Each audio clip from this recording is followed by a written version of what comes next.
He wasn't built for posters or press conferences. He didn't flash boots or throw slogans. He just played, week after week, year after year. When City soared, he was there in the net. When they stumbled, he was still there, holding it all together. For 16 seasons, Joe Corrigan kept goal like it was a calling. 3 trophies. 1,000 saves you'll never see on highlight reels. He was there when Keegan threw fists at Wembley, there when City lifted Europe's silver, there when the stands grew quiet and the world stopped watching. But he stayed.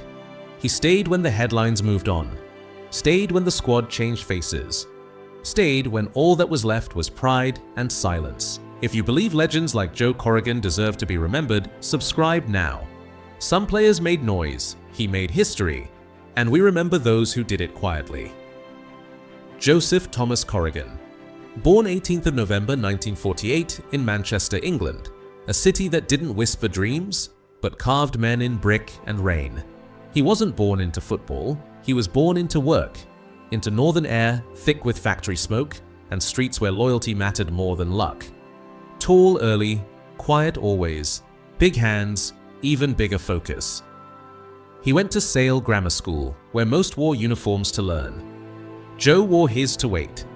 Wait for a ball, wait for the right moment. Because even then, he didn't move first. He moved when it counted. Manchester City noticed. In 1966, while legends like Bell and Lee dazzled the league, Joe Corrigan entered Main Road with no promises, no fanfare, just a pair of gloves and the will to become something bigger. He trained in the shadows, earned every drill, and in 1967 he made his debut, a League Cup tie against Blackpool. It wasn't a final, it wasn't the front page, but it was the first line in a career that would never need a headline to matter. By 1969, the waiting was over. The kid who trained in silence was ready to step forward. City had a veteran, Harry Dowd, a fan favorite, a cup winner, but time, as always, was moving. And behind him stood Corrigan, taller, quieter, built like a monument, but patient like a shadow. That season, City made the change, and Corrigan didn't blink. He stepped in, held his line, and never gave the gloves back. In his first full campaign as number 1, he helped City win a double, 1970 League Cup, 1970 Cup Winners' Cup. He also lifted the FA Charity Shield in 1972, from Blackpool to Europe in a blink, but he didn't celebrate like others. Didn't shout, didn't boast. He just stood behind the team like a pillar behind a flag. That year proved what City had. Not just a young keeper, but a foundation. Harry Dowd passed the torch without noise. Corrigan received it the same way. And from that point forward, it was Joe's net. Joe's silence, Joe's legacy, building quietly behind every save. He could have left. Plenty did. When the trophies slowed, when the press turned, when the glow of 1970 dulled into dust, Joe Corrigan stayed. He stayed through the rebuilds, through the managers, through the matches that mattered, and the ones that didn't. Between 1970 and 1983, he played nearly every week. No rotations, no rest days, just Corrigan holding the line while the world changed around him. In 1976, he won another League Cup, but even that would become one of the last sparks of glory before the lights began to dim. City's golden era was slipping. Others faded. Corrigan didn't. His full England debut came on 28 May 1976 against Italy. He won the club's Player of the Year 3 times, 1976, 1978, and 1980. No one else in blue came close.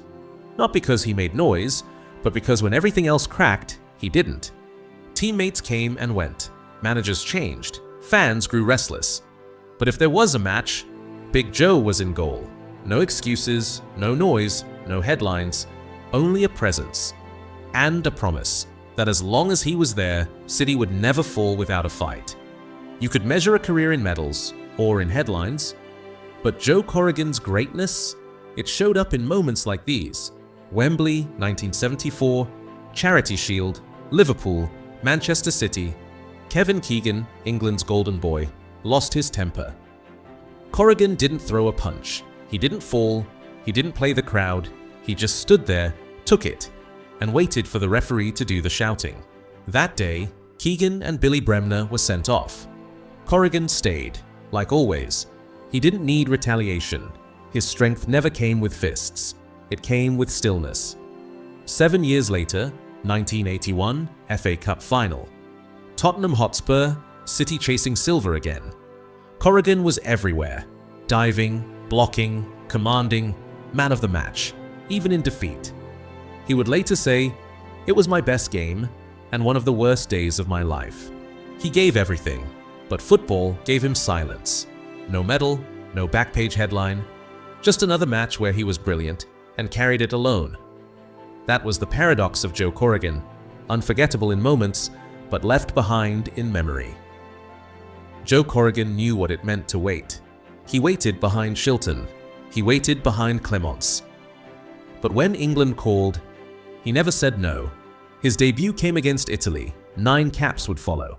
9 games where he wore the shirt with pride, even if the cameras barely noticed. He also represented England at Youth B level. 1 cap for England U23, 3 for England U21, and 10 appearances for England B 1978. The World Cup passed without him. England didn't qualify. And Corrigan, still in his prime, watched from home like millions of others. But he didn't walk away. He trained, he traveled. He stood ready, even when the chance never truly came. Then, Euro 1980. Corrigan was part of the squad. He was also part of the 1982 FIFA World Cup squad. In the shadow again. While others played, he prepared like he was starting every game. Ron Greenwood once said, "He was the most professional keeper I ever worked with. Always ready, always loyal. There's no statue for third-choice keepers, no chance in the stands, but Corrigan was never in it for fame. He didn't just stand behind England's greats, he stood with them, and he did it with the same calm hands that held Manchester City together for 2 decades. That's what loyalty looked like. Unseen, unthanked, unbreakable." He left Manchester City in 1983, having made 592 appearances for Manchester City in all competitions across 2 decades. He was sold to the Seattle Sounders for $30,000 in 1983. He played for Seattle Sounders, 29 appearances, Brighton and Hove Albion, 42 appearances in all competitions, Norwich City, loan, 4 appearances, and Stoke, loan, 9 appearances. No guard of honor, no parade, no headline, farewell. The club moved on, but for many fans, the wound stayed open, because some players wear the badge and some become it. Corrigan didn't beg for attention, but football has a strange way of circling back to its truest loyalties. In November 1979, Manchester City held Joe Corrigan's testimonial at Main Road, a simple, long overdue recognition of his service. It wasn't to sell shirts, it wasn't to boost PR, it was to honor a man who had stood in their goal before Etihad money, before global fame, before City became a brand. In recent years, the club and fans have increasingly celebrated him as a true club legend. The fans knew it before the club did. The game had almost forgotten him, but his name survived in memory, in those who watched him stand tall when City had nothing but pride to defend. He didn't ask for recognition, but legends don't fade, they wait. And when that day came, the applause wasn't just for Joe Corrigan, it was for every player who was great before football was global. After retiring in 1985, Corrigan returned to football in 1994 as goalkeeping coach at Liverpool until 2004. Not just any side, the Kings of Europe, the dynasty of Dalglish, they didn't hire him for show. They brought him in because great goalkeepers knew Joe Corrigan was one of the best minds in the game. From Bruce Grobbelaar to David James, he mentored the new generation of giants, never shouting, never posing, just shaping excellence in silence. After Anfield, he went on to coach at Chester City, Stockport County, West Bromwich Albion, and Hull City. He became a quiet architect, a master teacher behind the scenes. But Joe Corrigan's story wasn't just about football. Away from the pitch, he became chairman of Manchester City's Former Players Association, supporting those who, like him, had been forgotten too long. He could have faded, he could have vanished. Instead, He turned his life into a second legacy, a tribute to those who once stood tall and to those who needed someone to believe in them. Some goalkeepers dove for attention. Joe Corrigan dove for City. In total, Corrigan made 553 league appearances and 686 appearances in all competitions across his club career. In front of cold terraces and empty back pages, he stood tall.